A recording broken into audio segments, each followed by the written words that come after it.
I'm going to introduce today's talk. So Louise, Stanger, and I have been friends for a number of years, really since I got into this industry. And whenever we made the transition to put this event on virtually, I reached out to Louise and asked her if she would be so kind as to come and do her talk virtually.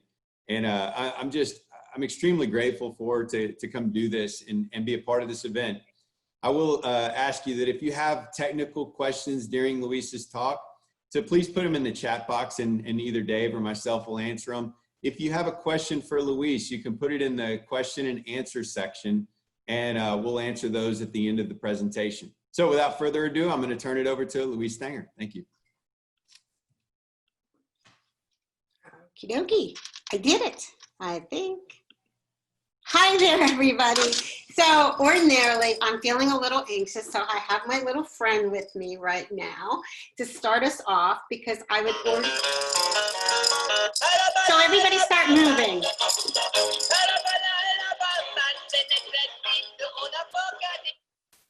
I am so glad that all of you are here. And for me, this is really very different because ordinarily, if those of you have seen me present before, you know that I would be walking around the room, I would be greeting you, and I would ask you to just stop for a second, take a big breath, and I'm not really being narcissistic, but I would ask you to take a look at me. And I would ask that we count to 7. 1, 2, 3, 4, 5, 6, 7. And then I would ask you to take a look around the room and pick out someone and then also count to 7. 1, 2, 3, 4, 5, 6, 7.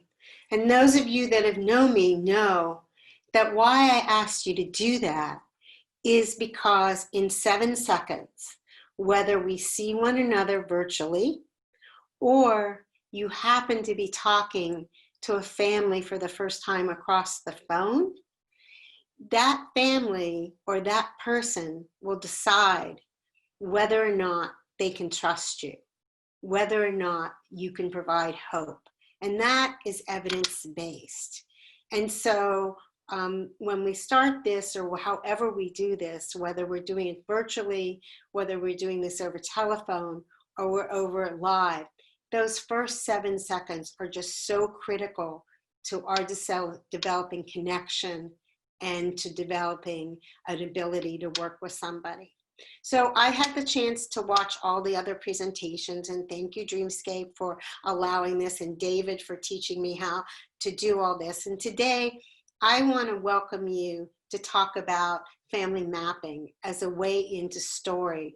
And this can be used in a variety of different ways. It can be used by clinicians. It can be used by other behavioral health practitioners. It can be used in family programs, and it can be used in terms of ongoing sort of trauma work. So let's see. I need to be able to move my slides. Okay, sorry about that. But you know what? Today, nothing is ordinary. Nothing has been ordinary for all of us for the past 21 days in this COVID-19 environment. But I will tell you that I've been doing this kind of family mapping since I was once a professor at San Diego State University. So while for me, this is not your ordinary way to do a genogram, and it's a way that I can invite you to invite your families or your loved ones or the people that you're working with in. And so it's just not the regular genogram. And I bet if I had, there's over, I thought I would be teaching originally to maybe 25 or 30 people. I understand there's over 300 of you in the room. And so I am blessed and a little bit whelmed, but I know that some of you who are taught in your graduate school programs or in other types of post-education programs on what a genogram is. And I guarantee you, this is not your ordinary genogram. So those of you that know me know that I've been around a long time. 73, I've been around a long time. I get to be an author. I have 2 books and a new book that I'm just about ready to write. I do a column every month for Keys to Recovery, which is not an online program. And I'm a clinician and an interventionist. And I believe learning never ends. I just finished module 1 of CSAT because I never spell it right. But most of all, I'm a woman, I'm a mother. I was once a widow. I'm a wife. I'm a grandmother, I'm a step-grandmother, and I hope at this stage I'm still a soul seeker, an adventurer, and someone who, if I have anything to offer, so if you have 3 takeaways from this today, I'm going to be very, very happy. And feel free that you can reach out to me. And as Glenn said, the PowerPoint will be available on Foundations. It's also going to be available on my website. So what do I hope that we're going to do? Well, I hope that at the end, you're going to know what your philosophical orientation is. And because it's really important for you to know where you stand and how you approach people, because no matter what we do, if you don't know where you stand and you don't know where your biases are or your values are, we're not going to be able to do it. We're going to become acquainted with what I call, or what other people in organizational theory call, appreciative inquiry, which means we're really looking for goodness. We're not, even though we identify things which really a lot of people find uncomfortable, we're going to identify those things so we can save them and work with our families in a variety of ways.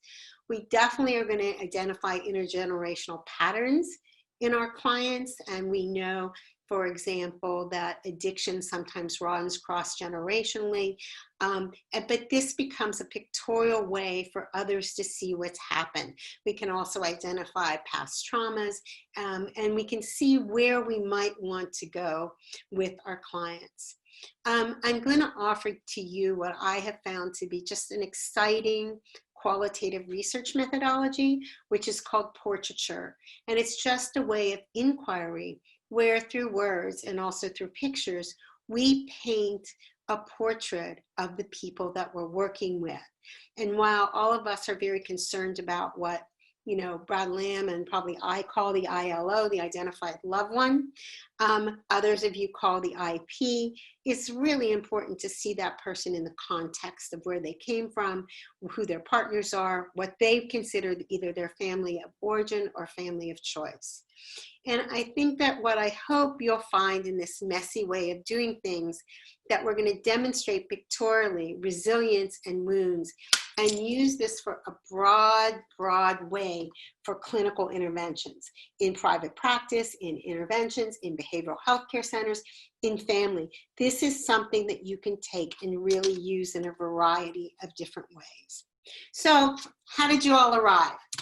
That was, I guess I'm thinking about travel, and I was lucky enough to go to Bhutan a couple years ago, and that's the largest golden Buddha in the world. And today I wish it was in my house, because sometimes how did you arrive today? Is your mind full? Meaning I can breathe and I can take time this morning for this little hour and a half and for the other wonderful courses that Glenn's offering. Or is my mind racing? I've got beds to fill. How do I fill them? Who's going to get to where? How am I going to do this? Where am I going to get clients? You know, I hope that some of the other talks, which are more business oriented, will help you. And I hope that you can find time in your busy day to have your mind be full, be present. So how do our clients arrive? I love this because I think this might have been me the other day. How many of you have felt frazzled as if you're just hanging out of your washing machine? But how do our clients arrive? Oh, I know all of you are answering right away. I'm so used to having you speak. So, you know, I know that they come with trauma. They come with mental health. They come with addiction and physical maladies. for me, these have always been the uninvited guests. I've never met anybody in my life who said, hey, guess what? When I grow up, I'm going to have an addiction to alcohol or other drugs. I'm going to experience anxiety, depression, bipolar, schizophrenia. And you know what? I know in my lifetime I'm going to have something happen, or maybe in Lark Young's terms, 4 or more things to happen, that suddenly I have unresolved trauma, an unwanted sexual advance, watching, one would argue that today COVID-19 in and of itself is trauma producing. And Leslie, I don't think I've known anybody that said, when I grow up, I want to have a physical malady. I want to have chronic pain. I want to have Crohn's disease. I want to have fibromyalgia. I want to be, born with some other kind of difficulty. These are uninvited guests that come to us. And certainly when you're working with clients, you have to be able to identify who these are, what they are, and how did they get there. So many of our clients have grown up in alcoholic homes. I mean, again, I don't know how many of you could raise your hand right now and have the luxury of saying, hey, guess what? How many of you got to choose where you grew up, who your mom and your dad were, or what happened they have? Later on today, I'm going to do some self-revealing in order to teach family mapping, which is something new for me. But certainly I grew up in a home beset with alcohol, mental health, physical maladies, and sudden death. And so what happens is we feel suddenly like if you've grown up in a family with dysfunction or with uncomfortableness or with addiction, even though you didn't, oftentimes you just think like you feel like you're whirling through a tornado. Or actually the other night, I live in Indian Wells, California, even though the accent's from Pennsylvania. I've lived in California since I was 20, so it's not going away. But the other night we were sitting at the table and I was calmly, I thought, reading something, and then there was a boom, a boom. And that was the first earthquake tremor that I truly had felt. And I thought, like, really? COVID-19, now I have earthquakes, and I know they had them in Boise, and I know they had them in Utah. But addiction comes in, and suddenly I felt like as a little girl, when I experienced parental addiction, parental suicide, parental whatever, I felt like I was in the middle of a tornado and I really didn't know what was going on. So oftentimes our clients call us when you first meet them and they're in the midst of a tornado. They don't know what's happening, or they're in the midst of an earthquake, or use anything else. And, we know that if someone grew up in an alcoholic family, there's some common traits. There's isolation, there's approval seeking, low self-esteem, fear of abandonment, victim, fear of authority. Those of you that are clinicians know about the Cartman triangle, martyr, victim, perpetrator, and I'm happy to answer that question later on if that's something that interests you. And sometimes the only way out is through story. And obviously a more famous social worker than I, Brene Brown, has done a great job of having the entire world understand that it is our stories, and even what she calls our SFDs, shitty first drafts, that really can lead us into vulnerability, authenticity, and to transformation, which is really what we are all interested in. So I want to talk for a minute and talk about the brain, because the brain, at least storytelling helps our brain. We know with addiction, our brain is hijacked, and I'm not here to give you that lecture, but it takes over all 6 different centers. But we know that storytelling helps us for neural coupling, for cortex activity, and it does help with mirroring. Listeners can experience your story, and you in turn, they feel heard while they're telling their story. And it helps not only you, the speaker, or you, the questioner, or you, the clinicianer, because essentially when we listen to someone else's story and we help draw it out, we become what I call, and what Sarah Lawrence Lightfoot called from Harvard, co-collaborators in developing a picture, but it does allow for someone to be heard. And so I want you to think of yourselves as listeners to someone's story and helping them explore that. So one of the research methodologies which I have found to be so incredibly powerful is portraiture. And it's a qualitative inquiry as a way into story. And I can't tell you that I found it because at the time I found it, I was doing my doctoral degree and my doctoral dissertation. And at that time, I was already famous in the alcohol and other drug prevention field. By that, I mean I had over $5 million of NIH and IAAA grants. But I wanted to do my dissertation on something I was passionate about, not something I already knew about. And I had a wonderful business professor, if you can imagine, that allowed me to take a look at women and men who were widowed at a young age.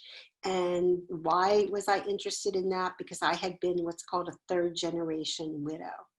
And along the way, when I was thinking about how I would do this qualitative inquiry, because there was no one in the country that was writing about this subject, I came across a woman by the name of Sarah Lawrence Lightfoot. She is an endowed chair at Harvard. In fact, she's both Native American and African American, and she is the only one when she dies that the chair gets endowed in her name. Just a wonderfully powerful, amazing, amazing educator. And what she says, and God, I wish I had been talented enough to say this, but this is sort of my way of looking at things. Who am I? I'm the mirror who reflects back their pain, their fears, their voices. I am the inquirer who asks difficult questions, who searches for evidence and patterns. That's what we do in family mapping.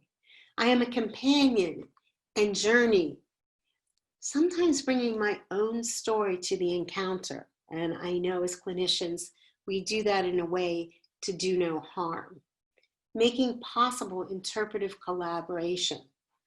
I am the audience who laughs, who listens, weeps, and applauds. And I'm the spider woman spinning their tails. I'm the therapist who offers cathexis, support, and challenge. But make no mistake, I am also a stage manager, coordinating the intersection of three plays: the storyteller, the narrative, and readers, inviting your voice to the drama. And so in that way, I'm very much like Miller and Rolnick, who developed motivational interviewing, probably much more like Rolnick because I trained with him, in that I am in control of the conversation and I know where I want this conversation to go. But I do flip around and I do make it a little messy. And so when we talk about appreciative inquiry, I just want to tell you that this is research driven. What we're talking about is in family mapping, we are going to discover about that person.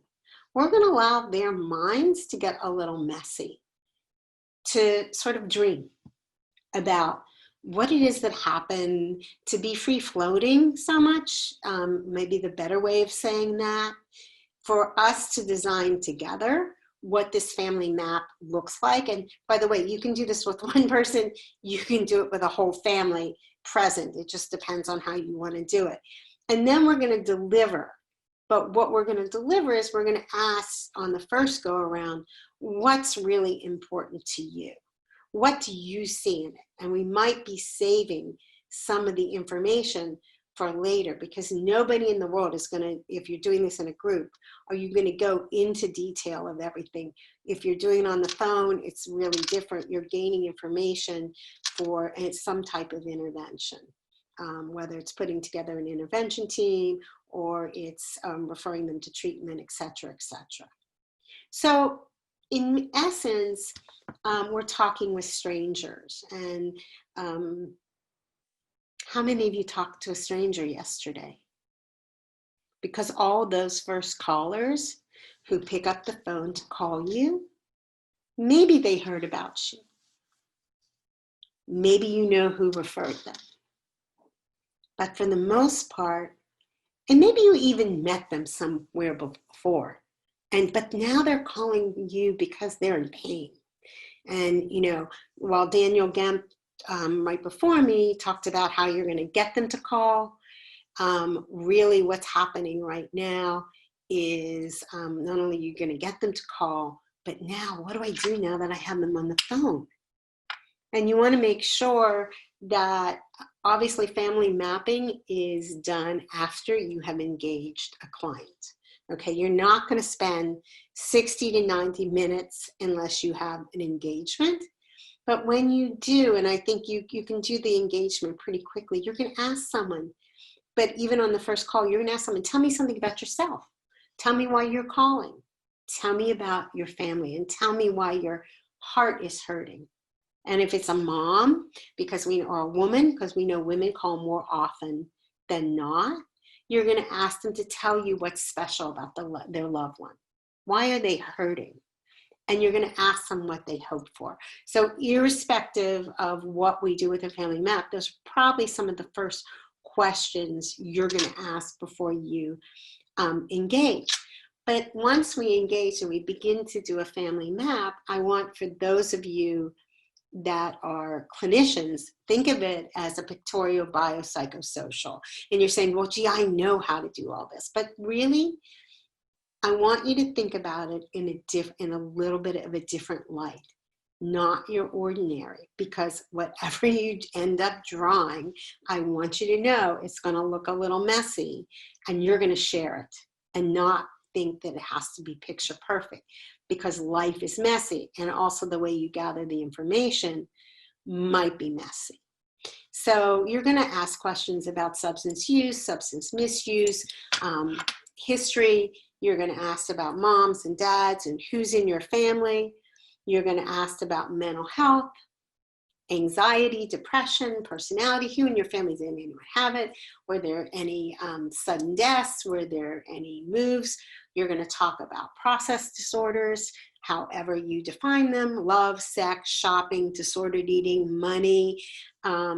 You know, in today's age, I think you're also going to ask, when you're doing a family map, you're going to ask about, when you asked about money, you're going to start asking about, did you ever lose any money to a scam? Because with older adults and everything, that's really big right now. You're going to ask someone about their physical health, their chronic pain, other medical maladies that they might have, their religion, obviously, and did they exercise? Do they do too little or much? These are going to be the questions that are going to guide you in the back of your head when you start to do a family map. You're going to talk about gender preferences. You know, how do you identify? Because you want to make sure that you honor someone. You're going to look at marriages, divorces, living together, not together, partners, pregnancies for women, marriages, miscarriages, stillbirths, births, sudden infant death syndrome. You know, you want, or how many were full term? You know, what's the birth order? You're going to do a map and it's going to show all the people that are there. You're also going to take a look at geography of moves. You know, where did you grow up? Where did your family grow up? Where did you go to school? How did that work out? You're going to take a look at school. You're going to see, does anybody have any problems with school? Were there learning disabilities? Was anybody on the autism spectrum? And if they were on the autism spectrum, what does that look like? You know, high functioning, low functioning, what is someone able to do? You all know that in addiction, you're always looking at legal issues. Oh, did anyone get a DUI? The same thing would be like, did you get thrown out of school? You know, were there any legal things? Is there any arguments amongst families? You're going to take a look at community. Who is the community? You're also going to ask, does anybody have any pets? We have seen in this COVID-19, more people have shown up with their pets. Glenn knows that Teddy and Coco, which are our two dogs, are not in the room right now because otherwise they'd be on my lap, and they're definitely part of my family map. So you're going to try and take a look at a large gamut of things and draw it out. Okay? And she goes, well, what do you mean draw it out? The same thing with money. I really want to talk a lot about money right now because I think a lot of people are in panic over money. And if they had a disordered financial life now with all the furloughs, with all the things, or it may be that workaholism is just so important. The other day I was listening to someone and they said, you know what, I'm spending so much time trying to work that I'm neglecting other things. And that's because people don't know if at all they have work or what they can do, or it's sort of the safety. One of my safety nets right now is this chair right here and my computer. It sort of gives me safety and makes me feel okay about that. Do I overspend or underspend? Well, right now I'm not overspending. Amazon may be my new best friend, but it doesn't really deliver anything. But in past, what I have overspent, gambling. We know that today in DB Resources from Australia, that online gambling is up in Australia and they cover it across the world. So it's really important to ask about that. Shopping, or what are you shopping? And excessive debting or financial betrayal in relationships and schemes. And next week I have an article coming out because I was part of a panel of AARP on the schemes that really are happening today, plus the schemes that put our seniors at risk. So age of somebody. So life is messy. And with that, every piece fell into place, everywhere was kind, every accident was happy. That's not the case. I just happen to love that saying by Christopher Moore. So I want to introduce a new way of looking at things and also a new theory of well-being, which is not mine, because when we're doing a family map, we're obviously looking for what we would olden times call pathology, but we're doing it with a non-critical eye. We're saying, tell me your story. Tell me about your life. But we're also going to look for resiliency. What was good in this relationship that's so messy? What are the strengths that you might have had? What are the strengths that even your family, if it's possible, they had? So we're going to try and look about positive emotions. Are you engaged with anyone? Was there ever a time that you had good relationships? And what did you accomplish before? Surely in our profession, we know so many people that have been highly successful and yet fell prey to addiction, to mental health, to substance misuse, to chronic pain, and those took them out. And we know a lot of young people that really didn't have, their brains haven't been developed, the 16-year-old who was starting off on a good start, was on a soccer team, was on the lacrosse team, was a cheerleader, and all of a sudden suddenly fell in love with a bong, fell in love with vaping. But we know that somewhere along there, and that's what we're going to try and tap into, or at least have the opportunity to at a later date. So I want you to look also for resilience, and I can't speak with like in terms of physical, spiritual practice. How do you make meaning? Do you have any optimism? And you know, really, when families call you, their hope is gone. But for you, you've got to tell them that there's always hope and there's always a solution. And was there ever a time? So solution focus is really helpful with this as well. The other thing we're taking a look at, but we're not going in depth, are attachment styles.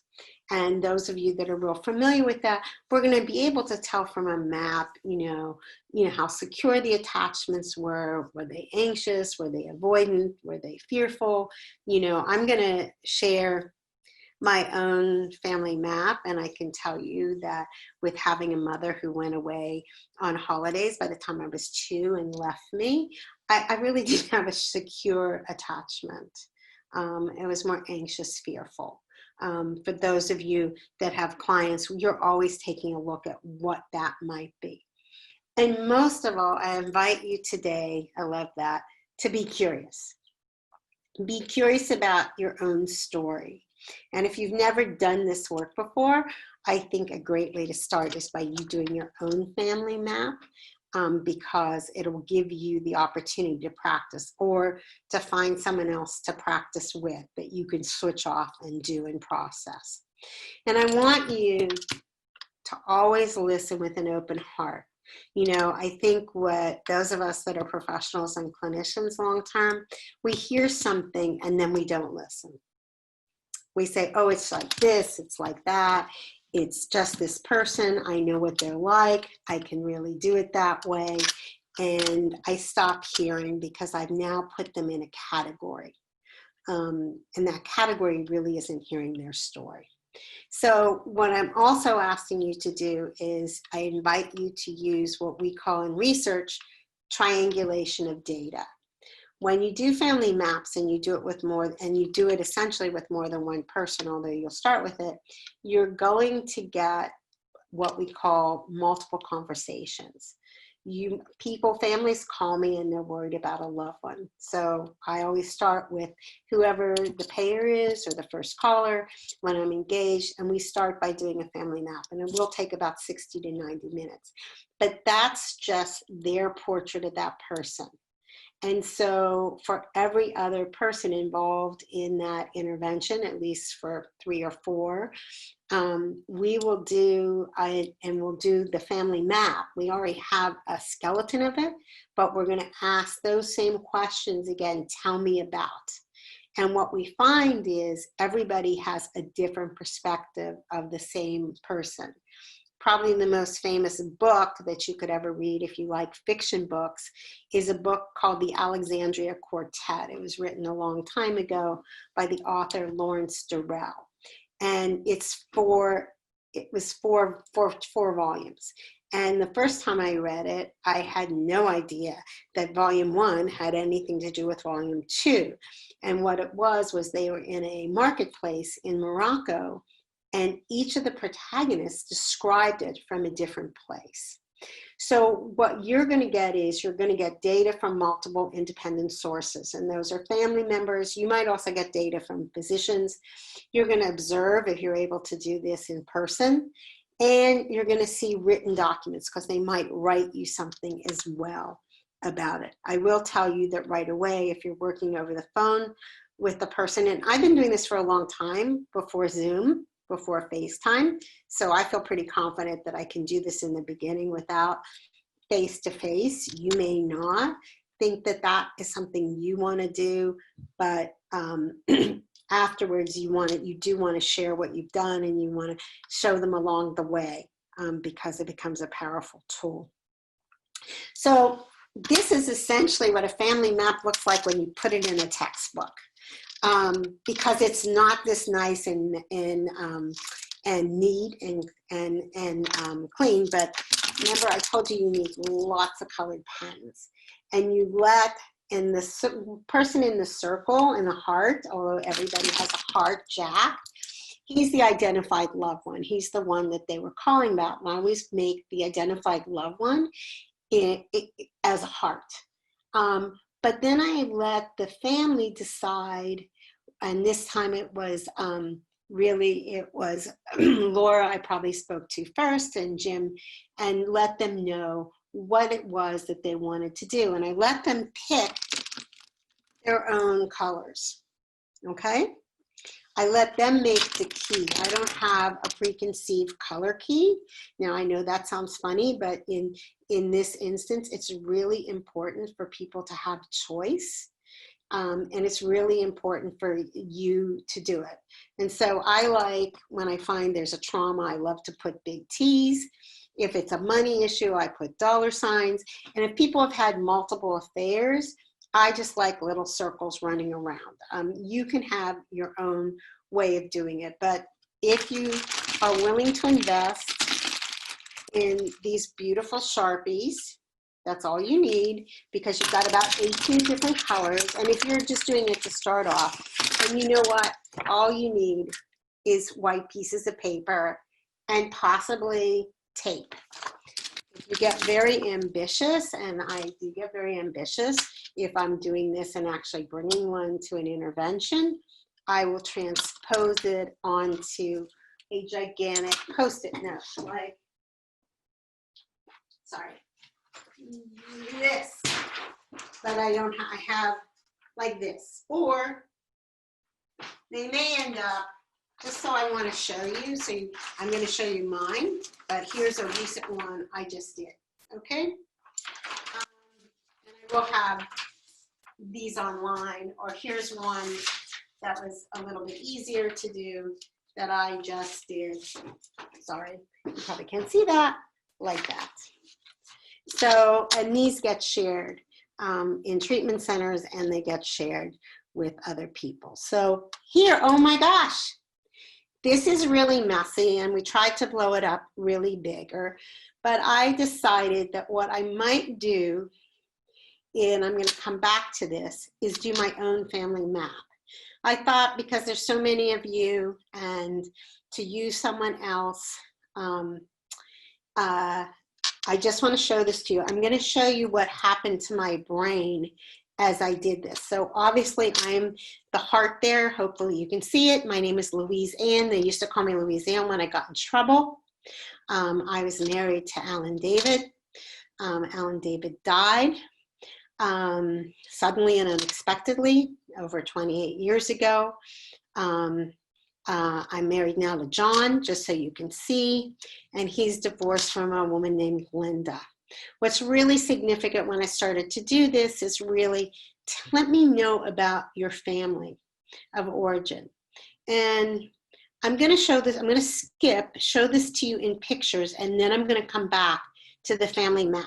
Because when I was doing this family map, which hopefully you can follow and you can study, because I'm going to invite you to do your own family map, I didn't go in order. I knew how to draw this out because obviously I knew I had a mother. My father died when I was 7 of suicide, and all these question marks here are miscarriages. Somehow or other, I'm the only baby that lived, okay? So that in and of itself, but let me go show you this in pictures, because I want you to meet Louise Ann Wallach, Louise Stanger Wattis, however you want to call it. So these are the pictures that actually went flowing through my head as I did my family map. And your clients have photos that are going through them, and they sort of remember things in spurts. So this was Annabelle, and I'm always grateful for Annabelle because she brought me up, because Dorothy Swartz, Silverblatt Wallach Levine was a sort of a very colorful, very beautiful, but definitely absentee mother. And this is the last photo I have of myself with Sydney Sam Wallach. And we're in Margate, and you can see I was a little girl. I look a little worried, but what I didn't know was that my father had such bad mental health and substance abuse problems, and even though he was hospitalized and got electric shock, he unfortunately committed suicide when I was 7, and nobody told me except when I learned on a playground. So you'll go back and you'll see in my map that I have a lot of T's and everything.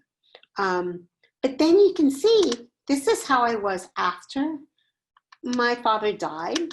They sent me to Miss Robbins' dancing school, and I tried to dance my way into, look how happy, it's Easter time, right?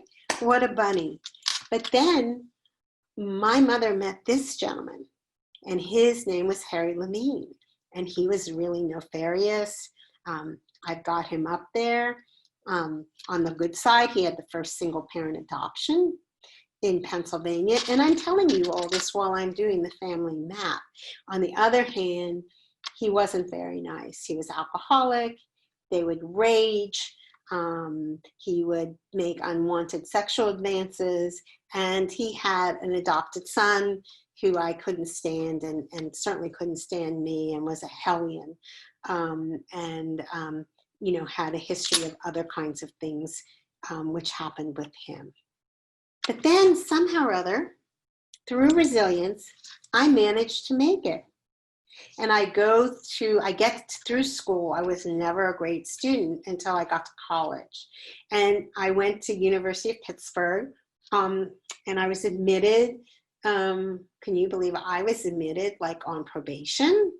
because in high school, I couldn't really follow. There were all kinds of other little incidents, which I would tell in my family map, but we don't have time to today. But part of in the 60s, you were supposed to be a woman. Helen Reddy said, hear me roar and burn your bra, right? And most of all, you were supposed to find a husband. And you'll notice that we're both smoking in this beautiful picture because we both had an addiction, and that was the cigarettes. And this is my first husband, Alan David Stanger, and he is the father of my 3 amazing daughters. And he was also in this other picture over there. There's the only son, my son, Eric, who died at 3 months old of Sid's death. And here you can see him sort of there. And of course, what I didn't know is while he was busy making smiles, he was also making other women happy. And so after Eric died, I had good friends, because this is him. And what they said was I needed a win. So I got to run and be the only first elected official school board. I was always trying to look good. That was sort of my role in the family, and be a hero. And nonetheless, so I was elected to the school board, and then I was very brave and ended up with the 3rd child, Shelby, who sometimes they call like Velcro, which is really important to know. But here was Alan. He made smiles. And then one night, came home after biking 60 miles in the desert, and he had dropped dead in the middle of the freeway. So this is the girls at the time he died. And so when we take a look at this, we're also going to take a look and say, hey, what about them? And obviously today, they're much older. This one has, you'll see on the Geneogram, Sydney has 3 children. She's not married. Felicia's married, has 1 child. Shelby has a live-in. And each one of them is really relatively successful. And each one of them has had their own issues, either with mental health or substance abuse or anything. But kind of amazing. And there you see me. I am Love Awards, right? Love Awards. So here I am. I won the award of outstanding faculty at San Diego State. And there I am with my mom, and we're celebrating. And there I am with my cousin Suzanne, who actually, if you look for goodness, because we're always looking for goodness in our clients, who can be of service, who can be of help. She's deceased now from breast cancer, but she was one of my soulmates. And here I am, I'm winning. I did that. Here I am, I'm in front of the New York Fire Department. When I did my dissertation, I didn't want it to be in any academic journal ever again. And so I wrote a blog, and when 9/11 happened, I got to be able to consult with them, and they brought me there. But I'm actually getting my doctorate. I got my master's when I was 20, and my doctorate, it looks like I'm 40. And here is the first alcohol and other drug prevention program I ran. These people were all, except for this one gentleman who's a famous coach today, all in recovery for alcohol and other drugs. Patrick was my first entrance into really working with hardcore addicts. He had spent time on death row, and he was amazing. I worked with him up until 12 years. He started out on a special admit. However, at the 12th year, heroin took him back out. It became the uninvited guest, and that was pretty tragic. Here I am. I decided to write my book. I think I'm in Texas somewhere, and I'm really trying to tell you all to keep following up. And today, that's my lovely husband, who many of you know, and they all say he's so much kinder than I am. You're absolutely correct. There are the girls. We seem to have grown. And here is my heart. These are the grandchildren, and these are the children, not all of them, because John has 2 that are, 2 that just are seniors, not getting to enjoy their senior year, 1 that's a junior in college, and these are the little ones that I get to see in LA. But I want to go back to my family map, because before we do one, so that's a little in picture. But my mind, when I started doing this, I just put a piece of paper and I said, what should I do? Should I give you all my clients and maybe I'll just give you myself, because I want you to start with yourself. So those are the pictures that went in my head when I was doing this. But here, if we just take a look real closely, you're going to see Alan David. He grew up in a house that was very religious, Orthodox.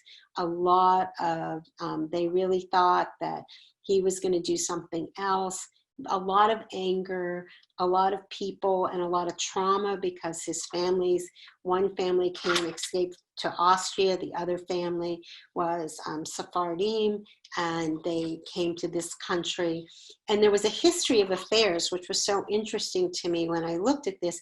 Grandma Becky, who lived with Papu, is all I knew, was a flower thing. But when I looked at it, and when I learned later on, is Becky had a lot of affairs because his mother's sister had a different mom, a different dad.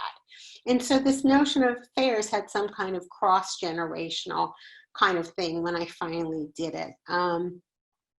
When I looked at my mother, because we really had a tenuous relationship, she was always non-emotionally unavailable, but then as you get older, you can see all the trauma she had. She had to look good. She had to take care of her mother, who had mental health problems.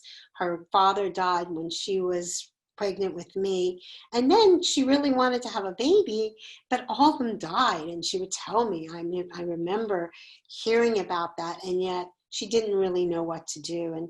And the poor woman was blamed for my father's death, when in truth, when you learned out later, he followed in his mother and father's footsteps. So there's a lot of anger, a lot of rage, a lot of uncomfortableness. This woman that was so traumatized up here, maybe to me, turned out to be like a Pied Piper with grandchildren. She made them feel so special. She loved to decorate. And, with Easter, we were half Jewish, half Catholic, so we celebrated everything. But the last time they saw her, she was busy doing an Easter egg hunt where she lived in Hawaii in a small, small apartment, because money had been an issue. When I looked at my John, he was married and divorced, and having a divorce blended family is different than having someone who has a dead husband. But you can see that he grew up in a family, and I won't share more about him than he was willing to share, but he grew up in a family where his father was superintendent of schools, but also alcoholic. And his mother was a grand codependent. And he became a wrestler, never used drugs, never used alcohol, but you can see in his workism. So what do I do with all this? Because actually in this schema, I'm the identified client. And your job really is to help me get to treatment. But what you know along the way, or what you've learned, because in order to find out about me, you had to interview John.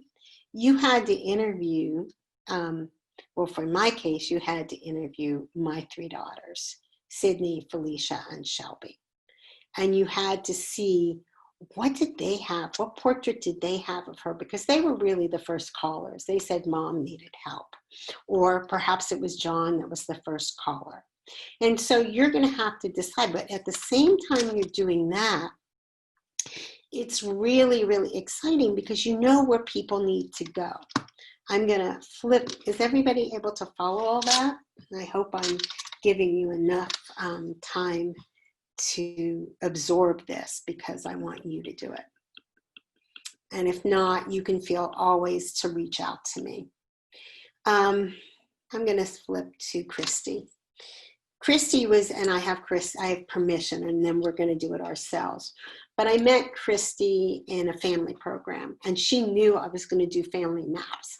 And she came up to me and she said, Dr. Louise, I want to do a family map with my family. But I do not want to put an X. I will not put an X to show that my brother is dead. So let me tell you that Christy was a 32-year-old music executive. She had opioids and a disordered eating. She was successful, but she was not successful, and she was able to come through the help of the entertainment that she did to this. She had a mother and a father, and she had a brother, Cooper. Now, I want you to see, this was done live. So all of this was done with the three of them up there with Christy leading the way. Now, if you take a look at this, and I don't know whether you can see me doing this with the circle around this. If you look at the ILO or identified loved one, it's Christy. She looks like a cornucopia of color, right? She has substance abuse. She had learning disabilities. She sexually acted out. She definitely had trauma that we didn't really add in that day. I didn't add some big T's. I was being very, very sensitive to what she had: anxiety, depression. She smoked. And this is her brother, Cooper. Now, maybe you can't see, but she asked if I would put a halo on Cooper. And we put a halo on Cooper. Cooper's dead. And if you look, there's not a whole lot wrong with Cooper. And you can see that all the family is focused on Chrissy, and Cooper was really perfect. But when we did the story and on the way into the story, what we learned is, how did Cooper die? You know, Cooper was younger, and Chrissy's in her early 30s, and, you know, Cooper's younger. Well, Cooper, and really my heart stopped when I learned this, Cooper died somehow mysteriously. You know, in LA, they have parking garages, and he fell to his death, perhaps on a drug deal gone bad. Now, when we did this family map live, what became really clear and what was able to be transmitted to the therapist of record, because I was running a family program at the time, is there is tremendous unresolved grief and loss. Trudy, Christy's mother, everything was pretty perfect, and really everything needed to look good. There was no secrets, there was no fault, even though we can see in Trudy's family, she said she had no substance abuse, no trauma, but that up here, her mother, I think this was her mother, these people were all having issues. But Trudy didn't want to acknowledge anything, and nobody wanted to talk about Cooper. We know that Dad, Big Cooper, really a successful guy. If we just took a look at his resiliency, he was a great provider. I think he might have been in the family. He had some problems with gambling, but Cooper was much more transparent. He was also an identified loved one. In fact, what starts out as the identified loved one might move to more than one. You might, when you start doing this, especially when you're doing this, you might find more than one person that you want to have to get help. And I always, at the end of doing a family map, I always put a heart around everybody, because what courage they have to share their story.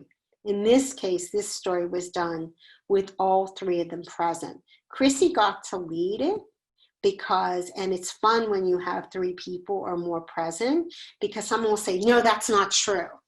And you'll say, well, that's okay, because it's Chrissy's perception, or it's Trudy's perception, or Cooper's perception. But what was very clear was that if you were going to be making some treatment recommendations or going farther than getting her into treatment, that you know that grief and loss is something that they all need to work on. You know, when I think about this family, mother did come down with Guillain-Barré, which is a disease of ascending paralysis, and no one ever knows how it starts. And what I wondered, if she was holding so much trauma and so much pain that didn't help precipitate some physical.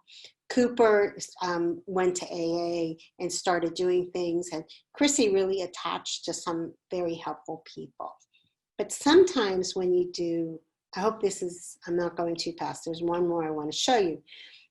Sometimes when you do a family map and someone calls you up and they say, I want you to intervene on my wife, it may mean that you have to intervene on another person. Such was the case here. I got a phone call from a gentleman who was about 68, who told me that he was really worried about his wife, who had chronic pain, was an opioid user, alcohol user, etc., etc. They had been married a long time. They had a son who had overdosed and died from addiction 2 years ago, and they really had not been able to grieve his loss.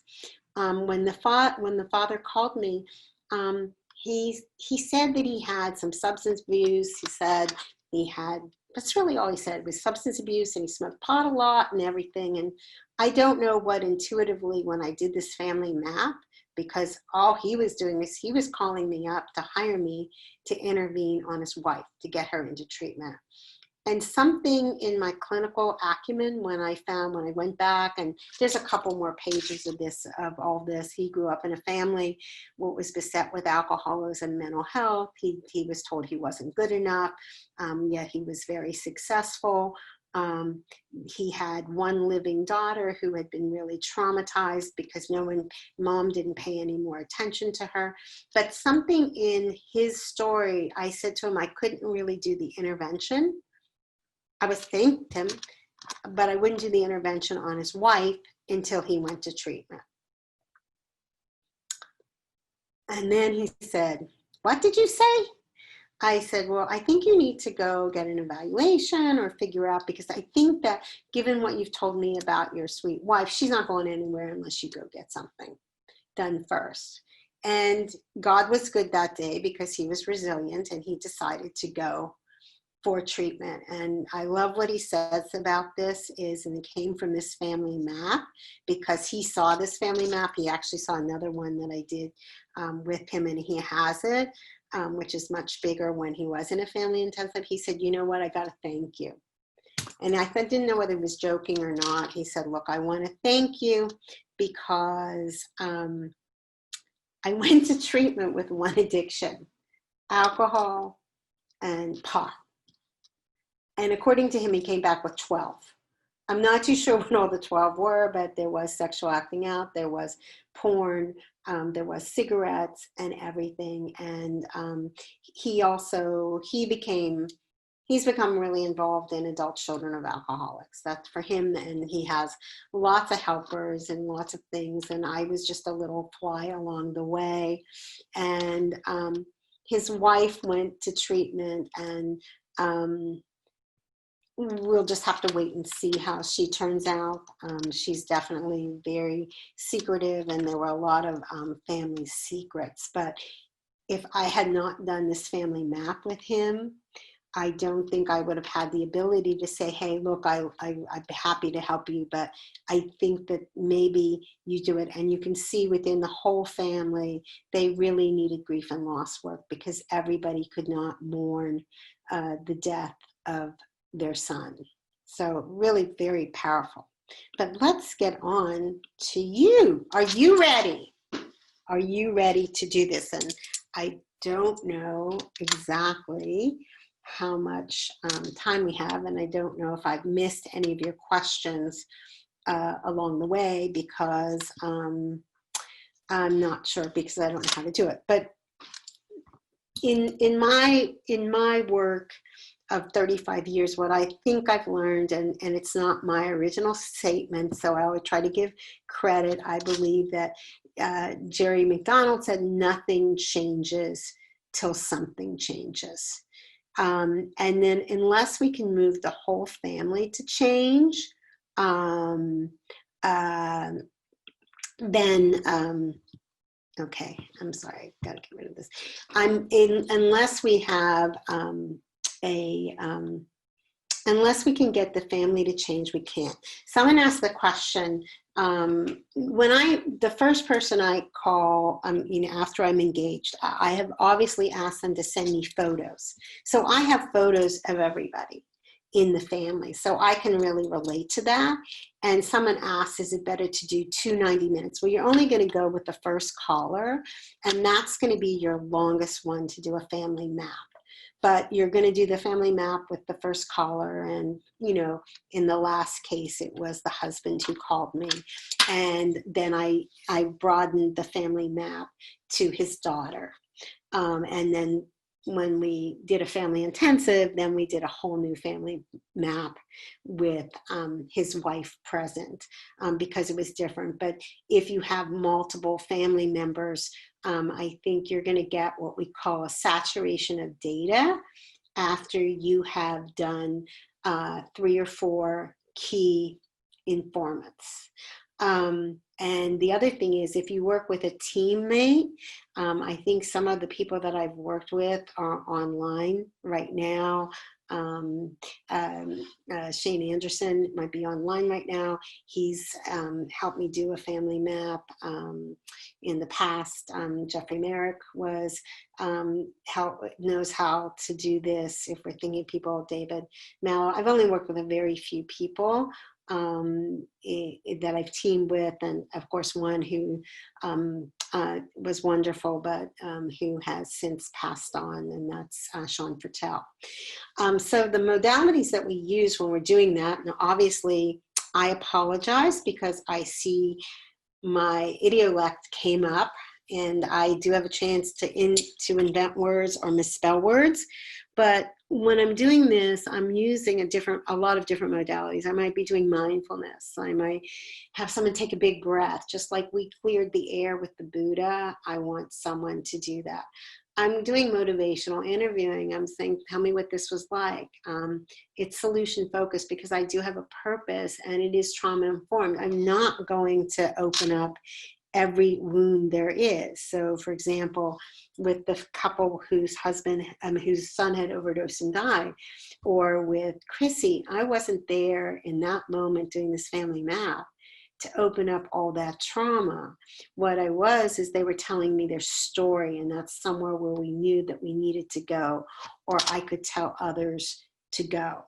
The second and third person, if you're just doing this yourself, then I think that you are able to, stop and pause. You'll know when you've had enough data. And it's always amazing when you look at your first map and you keep it.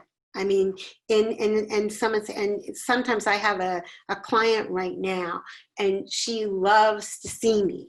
I mean, I don't know why, but she just in this COVID environment, she has to see me. But when I was doing the family map with them, and that sort of, I had to do it. And I was doing pieces of paper, and I was just enlarging it like this. We would always start off with me having FaceTime with her or Zoom, and then I would go ahead and say, hey, look, let me do some drawing, and let me call you back at the end and let me show you. And it didn't get that big until after I also spoke with her husband and her daughter.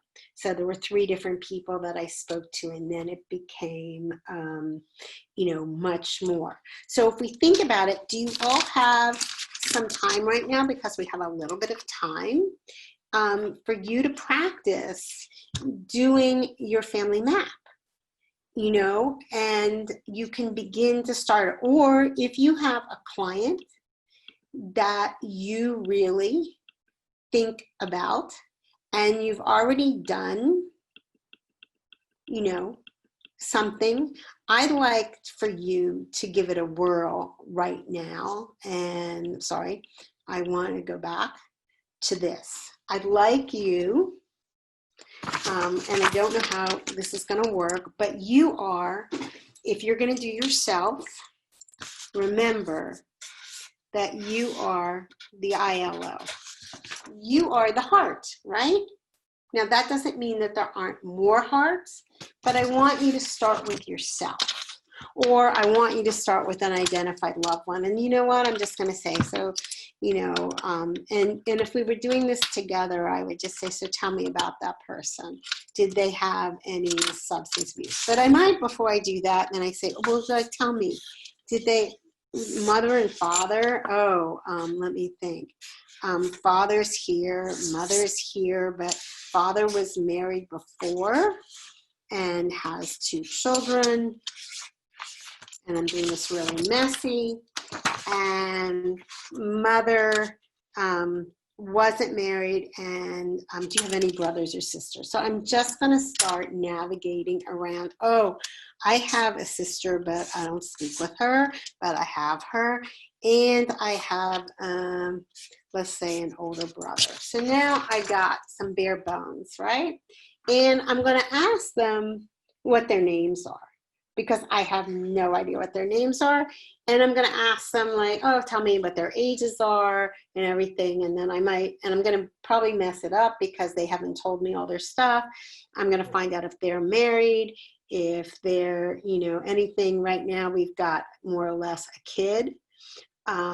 Recently, we helped a family that had a 16-year-old. And I don't know where that one is right now. And a lot of you deal with adolescents.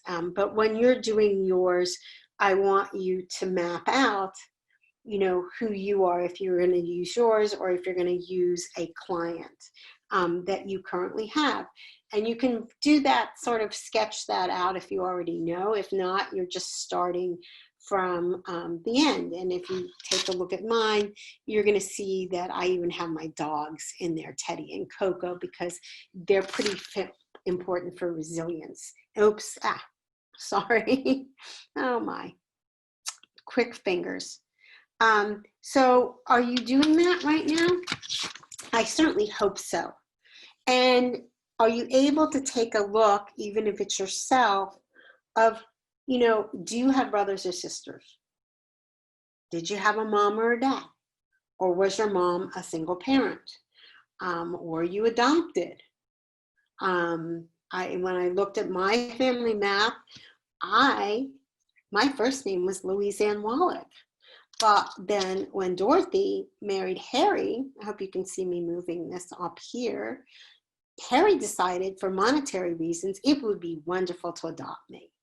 And at 9, I really didn't understand what that meant. So I got my first name change prior to ever getting married. I was Louise Wallach, and then suddenly I was Louise Levine, and without any thought. And so my identity switched there, just because of this.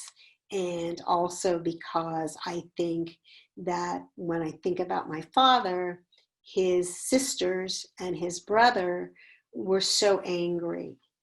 They were so angry that they blamed my mom for my father's death. What they forgot, or I didn't learn until I was in my 20s, is he followed his mother and father, who must have had I can't even begin the mental health that they could have had, because they both committed suicide by drinking a box of Clorox.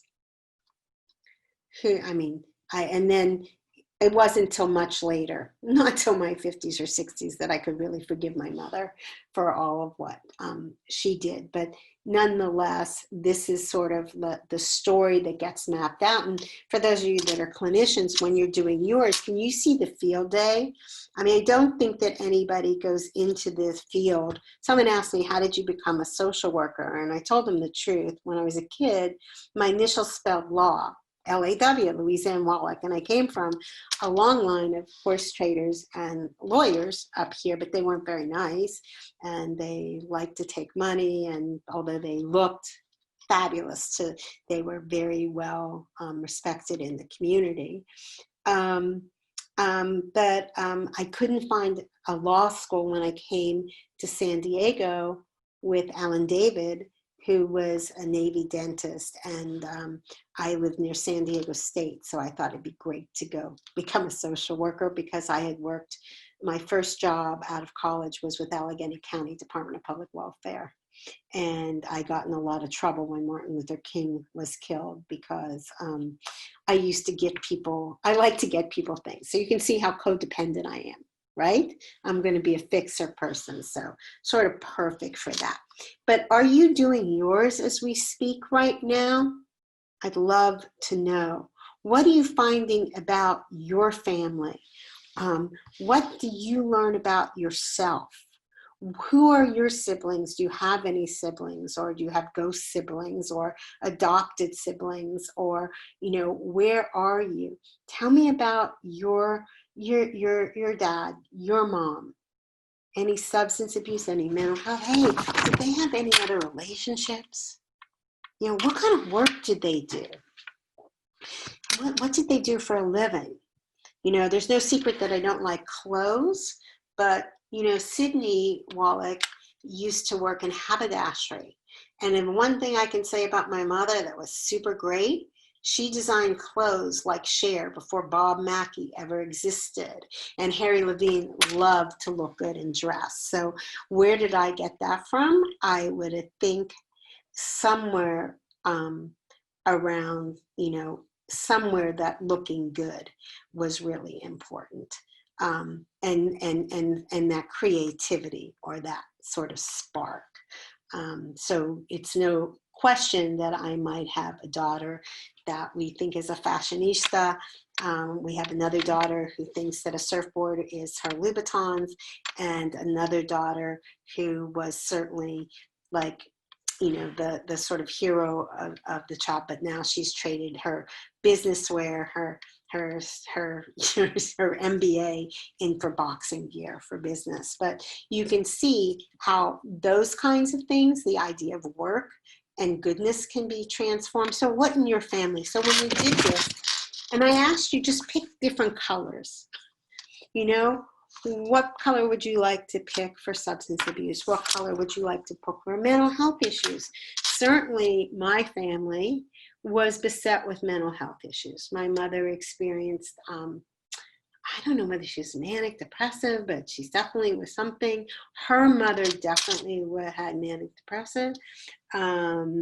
It was because she was institutionalized, because she gave away silk stockings at a time when you were supposedly in a depression. It'd be like if I gave you silk stockings today, maybe you'd want to institutionalize me. It was just as bad as that.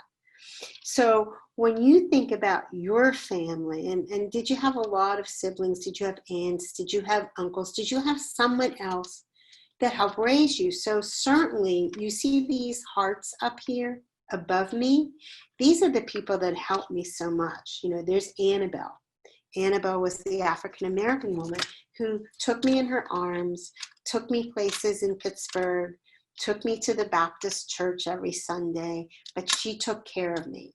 And then I was so lucky because there wasn't Jerry Moe in the children's program at the time my father died, but there was Leon and Ruth and Rose Rubenstein. And my mother didn't have any money. She was very poor, but my Aunt Eleanor wasn't. And she lent her $500 and sent me to Camp Wood Echo. And in Camp Wood Echo, I got to be a kid. I got to do horseback riding. I got to do archery. And I just got nurtured. And that was a safe haven. It turned out that Mr. Rubenstein had been head of the Irene Kaufman Center and was a social worker. And from the time I was 8, which was too young to be sent away to camp, that I was able to go there. And it's no secret that when my first husband died suddenly and unexpectedly, 2 of my daughters were at a camp in San Diego for water sports. It was called Mission Bay Aquatics. But my youngest, Shelby, the one that we called Velcro and is a journalist, she was too young to go, but they felt so bad because it was so traumatic that they let her in. And it's no secret for Shelby, her mentor ended up to be a woman by the name of Izzy Tahini. That would be a heart over her. And Izzy owned Surf Diva Surf School. And Izzy lived with us at one time and met her husband. So isn't that funny how that unconsciously repeated? That was not anything that was done. But when you're looking for resilience and you're looking for goodness, where in this family, which is certainly full of secrets and workshops and things to work on, where do we find goodness and what do we do? I'm thinking I have about 15 minutes left. I don't know. I got to see where some of the questions are. But, you know, as an interventionist, and most of the time I'm either doing this in a family program or I'm doing this because I have a intervention family to work with. And anybody who's working with me will also do this family map with me. But my goal is to get that loved one to treatment. My goal is also to be able to give the treatment center a really good, robust biopsychosocial. And my goal is also, because in my agreement, I don't agree just to move that person to change. I say very specifically that I can't guarantee that your loved one's going to get the treatment.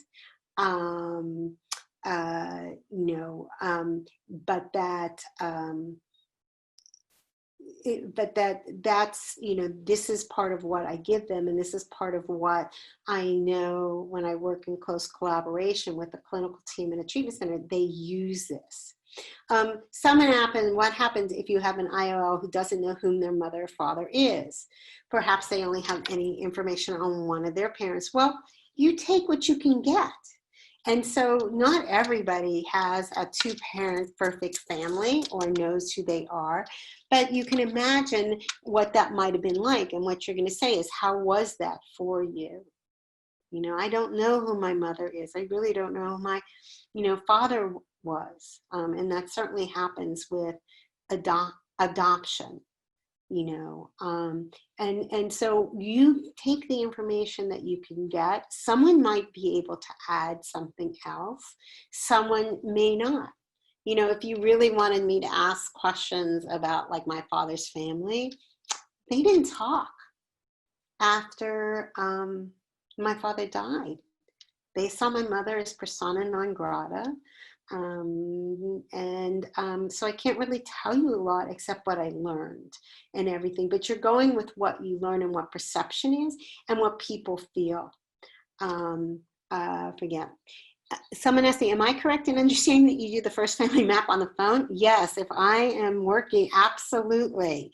I can do these on the telephone very well. I actually can also do interventions by telephone long before we got into COVID-19. And if I'm booking someone and I want to learn about that family and I want to help move someone to change, I just ask them if I can meet with them. It doesn't take that much time. It's not going to delay your ability to do an invitational intervention. And I do like invitations. That's a whole other training, and it's not that there isn't sometimes a surprise.